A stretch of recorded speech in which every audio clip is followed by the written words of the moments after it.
ಲೋಕಸಭಾ ಕ್ಷೇತ್ರಕ್ಕೆ ಎಂಪಿ ಯಾರಾಗಬೇಕು ಅನ್ನುವಂತಹ ಅಭಿಯಾನ ಈಗಾಗಲೇ ಆರಂಭ ಆಗಿದೆ. ವೀಕ್ಷಕರೇ, ನೀವು ಕೂಡ ಮಾಡಬೇಕಾಗಿರೋದು ಇಷ್ಟೇ. ನಿಮ್ಮ ಲೋಕಸಭಾ ಕ್ಷೇತ್ರಕ್ಕೆ ಎಂಪಿ ಯಾರಾಗಬೇಕು, ಅಂದ್ರೆ ಇಲ್ಲಿ ಮೈಸೂರು ಕೊಡಗು ಲೋಕಸಭಾ ಕ್ಷೇತ್ರಕ್ಕೆ ಎಂಪಿ ಆಗಿ ಯಾರನ್ನ ಆಯ್ಕೆ ಮಾಡಬೇಕು ಅಂತ ಅಂದುಕೊಂಡಿದ್ದೀರೋ ಈ ಕೂಡಲೇ ಸ್ಕ್ರೀನ್ ಮೇಲೆ ಕಾಣ್ತಾ ಇರುವಂತಹ ನಂಬರ್ಗೆ ಕರೆ ಮಾಡಿ ನೀವು ಕೂಡ ಮಾತಾಡಬಹುದು. ಈಗಾಗಲೇ ನಾವು ಮಾತಾಡ್ತಾ ಇದ್ವಿ, ಒಂದು ಕಡೆ ಎಂ ಲಕ್ಷ್ಮಣ್ ಅವರು ಕಾಂಗ್ರೆಸ್ ಅಭ್ಯರ್ಥಿಯಾಗಿ ಕಣದಲ್ಲಿ ಇದ್ರೆ, ಇತ್ತ ಬಿಜೆಪಿ ಅಭ್ಯರ್ಥಿಯಾಗಿ ಯದುವೀರ್ ಒಡೆಯರ್ ಅವರು ರಾಜ ವಂಶಸ್ಥರು ಈ ಬಾರಿ ಮೈಸೂರು ಆಳ್ವಿಕೆಯನ್ನ ಮಾಡುವುದಕ್ಕೆ ರಾಜಕಾರಣಕ್ಕೆ ಎಂಟ್ರಿಯನ್ನ ಕೊಟ್ಟಿರುವಂತದ್ದು ಬಹಳ ಕುತೂಹಲವನ್ನ ಕೆಳಿಸ್ತಾ ಇದೆ. ಹಾಗಾಗಿ ನಿಮ್ಮ ಬೆಂಬಲ ಯಾರಿಗೆ ಏನು ಅಂತ ಈ ಕೂಡಲೇ ತಿಳಿಸಿ ಅಂತ ಹೇಳ್ತಾ ಇದ್ದೀನಿ. ಈಗಾಗಲೇ ನಾವು ಗಮನಿಸ್ತಾ ಇದ್ದೀವಿ, ರಂಗೇರ್ತಾ ಇದೆ ಒಂದು ಕಡೆ ಚುನಾವಣಾ ರಣಕಣ. ರಾಜ್ನಲ್ಲಿ ಲೋಕ ದರ್ಶನವನ್ನ ನಾವು ನಿಮಗೆ ಮಾಡಿಸ್ತೀವಿ.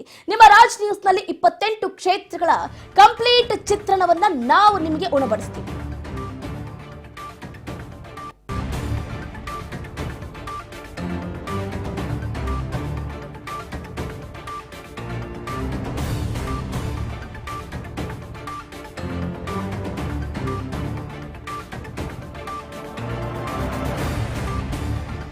ಎಲೆಕ್ಷನ್ ಪೂರ್ವ ಸರ್ವೆ, ಕರೆ ಮಾಡಿ ವೋಟ್ ಮಾಡಿ ಈಗಾಗಲೇ ಆರಂಭ ಆಗಿದೆ. ರಾಜ್ ನ್ಯೂಸ್ನ ಪೋಲಿಂಗ್ ಬೂತ್ ಸರ್ವೆ, ಕ್ಷೇತ್ರದ ಸ್ಥಿತಿಗತಿ, ಕೈಕಮಲ ಅಭ್ಯರ್ಥಿಯ ಭವಿಷ್ಯ ನಿರ್ಧಾರ ಆಗುತ್ತೆ. ರಂಗೇರ್ತಾ ಇದೆ ರಣಕಣ. ರಾಜ್ ನ್ಯೂಸ್ನಲ್ಲಿ ಲೋಕ ದರ್ಶನ. ನಿಮ್ಮ ರಾಜ್ ನ್ಯೂಸ್ನಲ್ಲಿ 28 ಕ್ಷೇತ್ರಗಳ ಕಂಪ್ಲೀಟ್ ಚಿತ್ರಣವನ್ನ ನಾವು ನಿಮಗೆ ತೋರಿಸ್ತೀವಿ. ಈಗಾಗಲೇ ಎಲೆಕ್ಷನ್ ಪೂರ್ವ ಸರ್ವೆ ಆರಂಭ ಆಗಿರುವಂಥದ್ದು. ಕಾಲ್ ಮಾಡಿ ವೋಟ್ ಮಾಡಿ. ಕ್ಷೇತ್ರದ ಸ್ಥಿತಿಗತಿ ಬಗ್ಗೆ ನಿಮ್ಮ ಅನಿಸಿಕೆ ಅಭಿಪ್ರಾಯ ಏನು? ನಿಮ್ಮ ಕ್ಷೇತ್ರಕ್ಕೆ ಎಂಪಿ ಯಾರಾಗಬೇಕು? ನಿಮ್ಮ ಕ್ಷೇತ್ರಕ್ಕೆ ಈ ಸಂಸದನನ್ನೇ ಆಯ್ಕೆ ಮಾಡಬೇಕು ಅಂತ ಯಾಕೆ ಅಂದುಕೊಂಡಿದ್ದೀರಾ? ಈ ಹಿಂದೆ ಇದ್ದಂತಹ ಸಂಸದರು ಏನೇನು ಅಭಿವೃದ್ಧಿ ಕೆಲಸಗಳನ್ನ ಮಾಡಿಲ್ಲ ಅನ್ನುವಂತಹ ಕಂಪ್ಲೀಟ್ ಮಾಹಿತಿಯನ್ನ ನೀವು ಕೂಡ ನಮ್ಮ ರಾಜ್ ನ್ಯೂಸ್ ಪೋಲಿಂಗ್ ಬೂತ್ ಕರೆ ಮಾಡಿ ಮಾತಾಡಬಹುದು. ಒಟ್ಟಾರೆಯಾಗಿ ಈಗಾಗಲೇ ನಾವು ಗಮನಿಸ್ತಾ ಇದ್ದೀವಿ, ನಮ್ಮ ರಾಜ್ ನ್ಯೂಸ್ನಲ್ಲಿ ಪ್ರತಿ ಲೋಕಸಭಾ ಕ್ಷೇತ್ರದ ಬಗ್ಗೆಯೂ ಕೂಡ ಆಳ ಅಗಲದ ಕಂಪ್ಲೀಟ್ ಚಿತ್ರಣವನ್ನ ನಾವು ನಿಮಗೆ ಉಣಬಡಿಸ್ತಾ ಬರ್ತಾ ಇದ್ದೀವಿ. ಹಾಗಾದ್ರೆ ನೀವು ಮಾಡಬೇಕಾಗಿರೋದು ಇಷ್ಟೇ. ರಾಜ್ ನ್ಯೂಸ್ ಪೋಲಿಂಗ್ ಬೂತ್ಗೆ ಕರೆ ಮಾಡಿದಂತಹ ಸಂದರ್ಭದಲ್ಲಿ ನೀವು ನಿಮ್ಮ ಕಂಪ್ಲೀಟ್ ಮಾಹಿತಿಯನ್ನ ಕೊಡಬೇಕಾಗುತ್ತೆ. ಎಲ್ಲಿಂದ ಕರೆ ಮಾಡ್ತಾ ಇದ್ದೀರಾ, ಯಾರಿಗೆ ಬೆಂಬಲವನ್ನ ಸೂಚಿಸ್ತಾ ಇದ್ದೀರಾ ಅಂತ. ಫಸ್ಟ್ನೇದಾಗಿ ಕರೆ ಮಾಡಬೇಕಾದಂತಹ ದೂರವಾಣಿ ಸಂಖ್ಯೆಯನ್ನ ಗಮನಿಸ್ತಾ ಇದ್ದೀರಿ. ಈ ನಂಬರ್ಗೆ ನೀವು ಕರೆ ಮಾಡಿದ್ರೆ ಕಾಲ್ ಕನೆಕ್ಟ್ ಆಗುತ್ತೆ. ಏಕಕಾಲದಲ್ಲಿ ಬರೋಬ್ಬರಿ 15ಕ್ಕೂ ಹೆಚ್ಚು ಸಿಬ್ಬಂದಿಗಳು ಕರೆಯನ್ನ ಸ್ವೀಕಾರ ಮಾಡ್ತಾ ಇದ್ದಾರೆ ರಾಜ್ ನ್ಯೂಸ್ ಪೋಲಿಂಗ್ ಬೂತ್ನಲ್ಲಿ. ಇನ್ಯಾಕ್ ತಡ? ಮೈಸೂರು ಕೊಡಗು ಲೋಕಸಭಾ ಕ್ಷೇತ್ರಕ್ಕೆ ಎಂಪಿ ಯಾರಾಗಬೇಕು ಅಂತ ಈಗಲೇ ತಿಳಿಸಿ. ಕರೆ ಮಾಡಬೇಕಾದಂತಹ ನಂಬರ್ ಅನ್ನು ಕೂಡ ಗಮನಿಸ್ತಾ ಇದ್ದೀರಾ. 0806915111ಕ್ಕೆ ಕರೆ ಮಾಡಬಹುದು. ಈಗಾಗಲೇ ಹೇಳ್ತಾ ಇದ್ದೆ, ನಿಮ್ಮ ವಿವರವನ್ನ ಕೇಳ್ತಾರೆ. ನೀವು ಈ ಅಭ್ಯರ್ಥಿಯನ್ನ ಯಾಕೆ ಆಯ್ಕೆ ಮಾಡಬೇಕು ಅಂತ ಅಂದುಕೊಂಡಿದ್ದೀರಾ? ಈ ಹಿಂದೆ ಇದ್ದಂಥ ಸಂಸದರು ಏನೇನೆಲ್ಲ ಅಭಿವೃದ್ಧಿ ಕೆಲಸಗಳನ್ನ ಮಾಡಿದ್ದಾರೆ? ಯಾರು ಅಭ್ಯರ್ಥಿ ಆಗಬೇಕು, ಯಾರು ಗೆಲ್ಲಬೇಕು, ಈ ರೀತಿಯಾದಂತಹ ಪ್ರಶ್ನೆಗಳನ್ನ ಕೇಳ್ತಾರೆ. ಆ ಪ್ರಶ್ನೆಗಳಿಗೆ ನೀವು ಉತ್ತರವನ್ನ ಕೊಟ್ಟರೆ ಸಾಕು. ಯಾವ ಉದ್ದೇಶದಿಂದ ನೀವು ಅಭ್ಯರ್ಥಿಗೆ ಮತವನ್ನ ಹಾಕ್ತಾ ಇದ್ದೀರಾ? ಇಲ್ಲಿ ಇನ್ನೊಂದು ಕೂಡ ಗಮನಿಸಬೇಕಾಗುತ್ತೆ. ಯಾಕಂತಂದ್ರೆ ಇಲ್ಲಿ ಸಾಕಷ್ಟು ಕರೆಗಳು ಬರುತ್ತೆ. ಯಾರೋ ಹೇಳ್ತಾರೆ ಅಂತ ಕರೆ ಮಾಡೋದು ಬೇಡ. ನಿಮ್ಮ ಸ್ವಇಚ್ಛೆಯಿಂದ ಕರೆ ಮಾಡಿ ನೀವು ಕೂಡ ವೋಟ್ ಮಾಡಬಹುದು. ಯಾಕಂತಂದ್ರೆ 5 ವರ್ಷಗಳಿಗೆ ಒಮ್ಮೆ ಬರುವಂತಹ ಎಲೆಕ್ಷನ್ ಇದು. ಯಾರೋ ಹೇಳಿದ್ರು ಅಂತ ಅವರಿಗೆ ಇಷ್ಟ ಆಗಬೇಕು ಅಂತ ಕರೆ ಮಾಡಿ ಎಸ್ ನಾವು ಈ ಅಭ್ಯರ್ಥಿಗೆ ಸಪೋರ್ಟ್ ಮಾಡ್ತಾ ಇದ್ದೀವಿ, ಅವರಿಗೆ ನೀವು ಸಪೋರ್ಟ್ ಮಾಡಿ ಅಂತ ಹೇಳೋದು ಬೇಡ.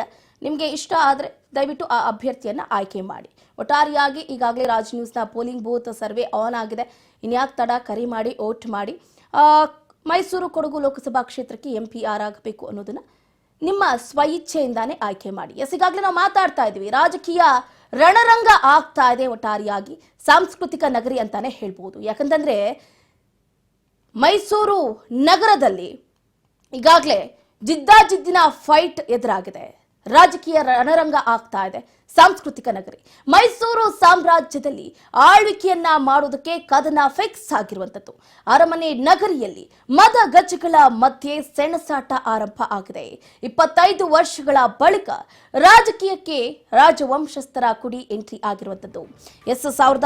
1999ರಲ್ಲಿ ರಾಜಕೀಯದಲ್ಲಿ ಈ ಹಿಂದೆ ನಾವು ಅನ್ಕೋಬಹುದು ರಾಜವಂಶಸ್ಥ ಯದುವೀರ್ ಒಡೆಯರ್ ಅವರು ಯಾಕೆ ರಾಜಕೀಯಕ್ಕೆ ಎಂಟ್ರಿ ಕೊಟ್ಟರು ಅಂತ. ಬಟ್ ಈ ಹಿಂದೆನೆ ಇವರ ತಾತ ಯದುವೀರ್ ಒಡೆಯರ್ ಅವರ ತಾತ ಕೂಡ 1999ರಲ್ಲಿ ರಾಜಕೀಯಕ್ಕೆ ಎಂಟ್ರಿಯನ್ನ ಕೊಟ್ಟಿದ್ರು. ಹಾಗಾಗಿ ಒಂದು ರೀತಿಯಾದಂತಹ ಕುತೂಹಲ ಕೆರಳಿಸ್ತಾ ಇದೆ ಮೈಸೂರು. ರಾಜಕೀಯ ರಣಗರಂಗ ಆಗ್ತಾ ಇದೆ. ಸಾಂಸ್ಕೃತಿಕ ನಗರಿ 25 ವರ್ಷಗಳ ಬಳಿಕ ರಾಜಕೀಯಕ್ಕೆ ರಾಜವಂಶಸ್ಥರ ಕೂಡಿ ಎಂಟ್ರಿಯನ್ನ ಕೊಟ್ಟಿರೋದು ಕುತೂಹಲವನ್ನ ಕೆರಳಿಸ್ತಾ ಇದೆ. ಈಗ ರಾಜವಂಶಸ್ಥರ ವಿರುದ್ಧ ಕಣಕ್ಕೆ ಇಳಿಯಲಿರೋ ಅಭ್ಯರ್ಥಿ ಯಾರು ಅನ್ನುವಂತಹ ಪ್ರಶ್ನೆಯೂ ಕೂಡ ಉದ್ಭವ ಆಗ್ತಾ ಇರುವಂತದ್ದು.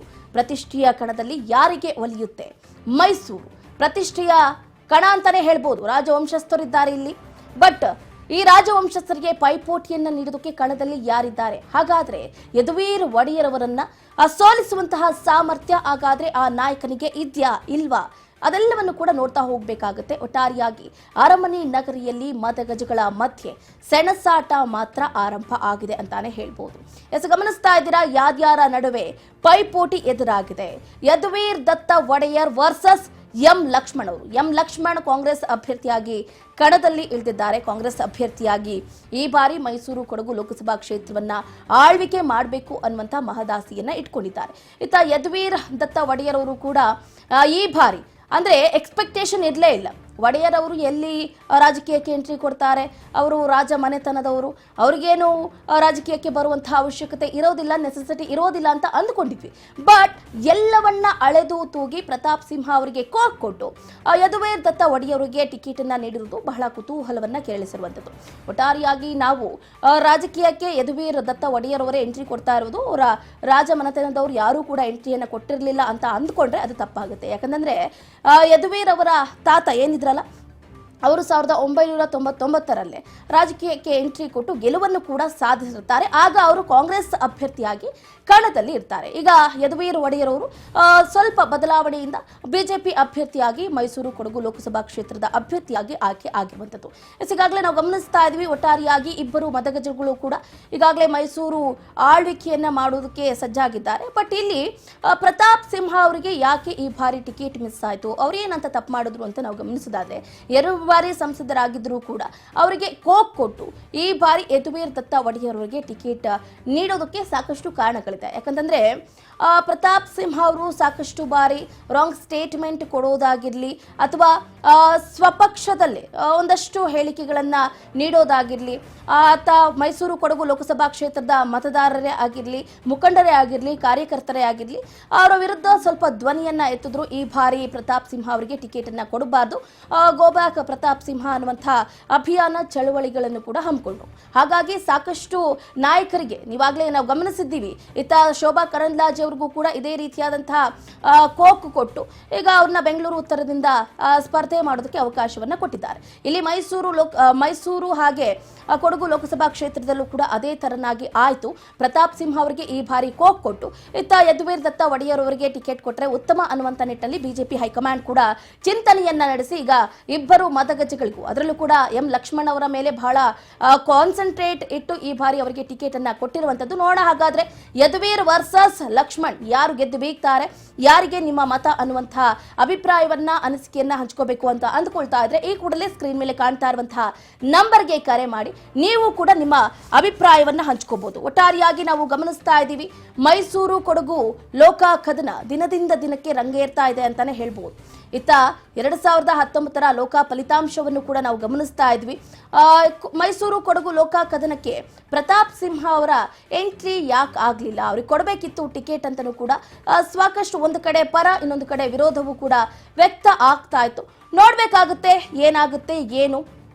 ಮೈಸೂರು ಕೊಡಗು ಲೋಕಸಭಾ ಕ್ಷೇತ್ರಕ್ಕೆ ಅಭ್ಯರ್ಥಿಯನ್ನಾಗಿ ಮತದಾರ ಪ್ರಭುಗಳು ಯಾರನ್ನ ಆಯ್ಕೆ ಮಾಡ್ತಾರೆ ಏನು ಅಂತ. ಇನ್ನೊಂದು ಕಡೆ ನಾವು ಗಮನಿಸ್ತಾ ಇದ್ವಿ, ಈಗಾಗಲೇ ನಾನು ಹೇಳ್ತಾ ಇದ್ದೆ ಕೂಡ, ಕಳೆದ ಬಾರಿ ಬಿಜೆಪಿ ಅಭ್ಯರ್ಥಿಗೆ ಭರ್ಜರಿ ವಿಜಯವೂ ಕೂಡ ಆಗಿತ್ತು.